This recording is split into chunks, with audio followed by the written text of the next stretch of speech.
Good evening, this is Andrew from Andrew's Weather Center, and it is 8 minutes past the 9 o'clock hour on this Friday, October the 7th, as we track Matthew trekking up the East Coast, aiming toward the Georgia and South Carolina coast.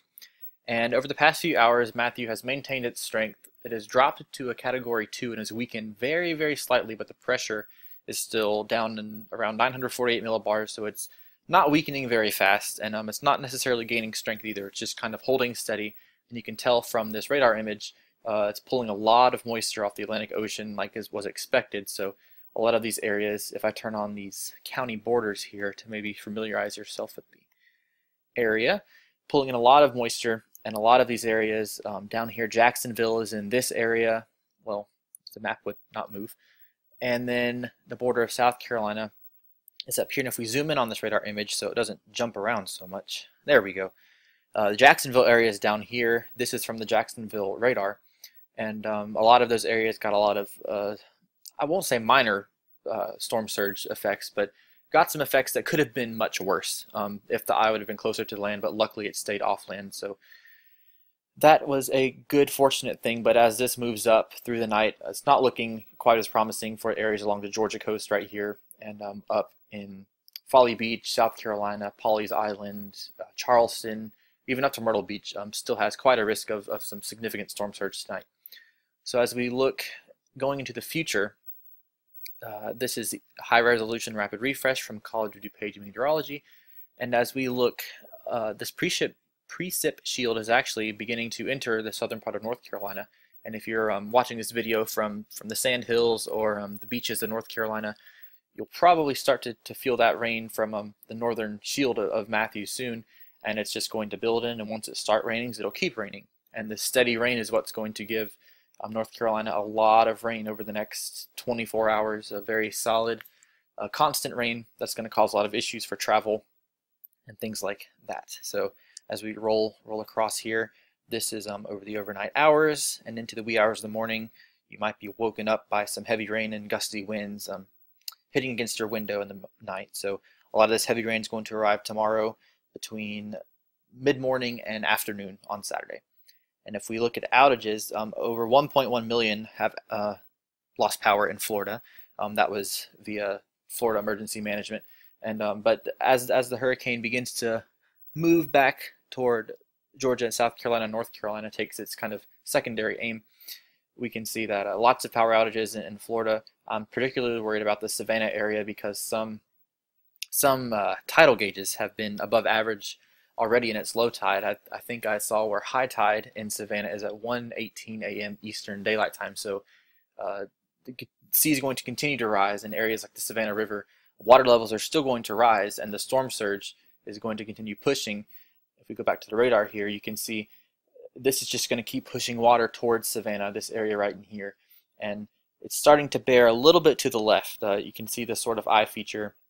The circular part of the eye is broken down, but the northern half still has plenty of moisture to work with, and sort of starting to bear. If I put my cursor here, you can kind of make out a little bit of a leftward wobble, but it's documented as heading north as said in the advisory, so eventually it has to turn at some point, but it's going to make a very close approach, probably closer than the approach that it made toward the eastern Florida coast, and it's going to be a really rough night for coastal Georgia, coastal South Carolina. And storm surge is a huge issue. And we can see that if we go here to the storm surge map, maybe, here we go, to the potential storm surge map. This is a new product from the National Hurricane Center. And a lot of these places, this map basically shows this color scale is blue is 1 foot, and the more red the color, the warmer the color, the higher the storm surge. So if we look at some of these, I think this is Beaufort County in South Carolina, Edisto Beach. I've been to Edisto Beach, and this is a very vulnerable area as shown by this map. And these are the areas that are going to be hit tonight as this water is pushed up from the Atlantic Ocean into the coast. So quite a concerning situation there. Pretty much guaranteed, 1 to 3 feet of surge. This is without the tidal influence or the wave influence. So not only do you have the storm surge coming on shore and the sea level being pushed by Matthew as it goes toward the coast, but you also have waves on top of that, which waves toward the very center of Matthew approach 20 to 30 feet, these massive waves. And if that comes on, that's when you get your storm surge that's pushed farther inland and can just kind of sit there and stagnate, which is not a good scenario. So we're hoping the best for that, but take action. And if you haven't evacuated, it's probably too late to get out now. But if you have people that live in that area or have property in that area, it'd be good to check and see what's going on there, because it's going to be a very rough night for some of those folks. Down in Charleston area, of course, a very susceptible area to flooding. It's a peninsula surrounded by water on both sides.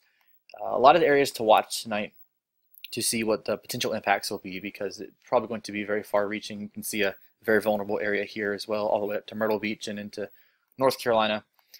So switching into gears for North Carolina, these graphics are from the National Weather Service and are from earlier this afternoon, but not much has changed in terms of the predicted wind gust and rainfall totals. So gusty winds through tomorrow. These are the highest wind gusts, not sustained winds. So areas in the Southern Hills probably won't see sustained winds of upwards of 40 miles per hour, but wind gusts. And there was one video that I shared to my Facebook page that was pretty dramatic of a tree that was saturated and a wind gust blew it over. And that may be a far too familiar scene tomorrow in eastern South Carolina, southern North Carolina, eastern North Carolina, as the ground is already saturated from this humid and light rain event today across the state. Really not helping the situation for this added rain tomorrow, as wind continues to increase through the night and the heavy rain increases.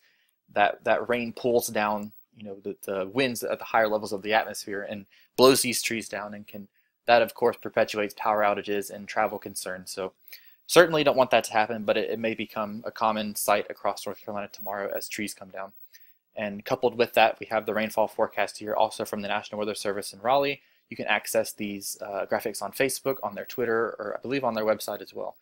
But you can see this tight gradient, and any small shift in Matthew's track as it approaches the South Carolina, North Carolina coast through tonight and through tomorrow could move this gradient 25 miles this way, 25 miles that way. But the bottom line is that there will be rain, that's certain.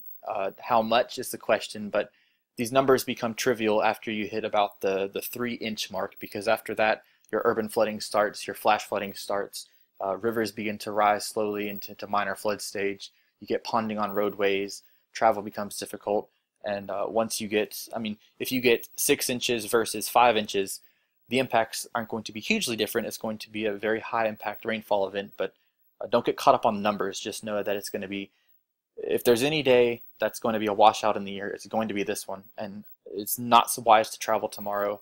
I know there are a lot of ball games, a lot of fall festivals, a lot of things that I mentioned in my earlier video, but it's worth taking the day off and not doing anything, postponing plans. If you're on the road, you increase the chance of you injuring yourself, getting caught in flood waters. Remember, turn around, don't drown. If you cannot see the road and it's flooded and washed over, do not drive through it. You don't know if a road is there. Part of a coastal highway in Florida washed out today, and if that had been obscured by water and someone drove over it, you're in big trouble. So remember to not drive through flooded roadways if you must drive, but I highly advise to minimize travel tomorrow and to not prolong the situation anymore, or perpetuate travel issues any more than they should. Every less car on the road makes travel easier for essential emergency personnel to get out and help those, or restore power if power outages become common. So just take that for what it's worth. And I'm an NC State Wolfpack fan, and there's a game in Raleigh, and I may not even go to the game because this rain's moving in the morning, and it's very, very challenging to drive in this, and it's just not advised. So try not to travel.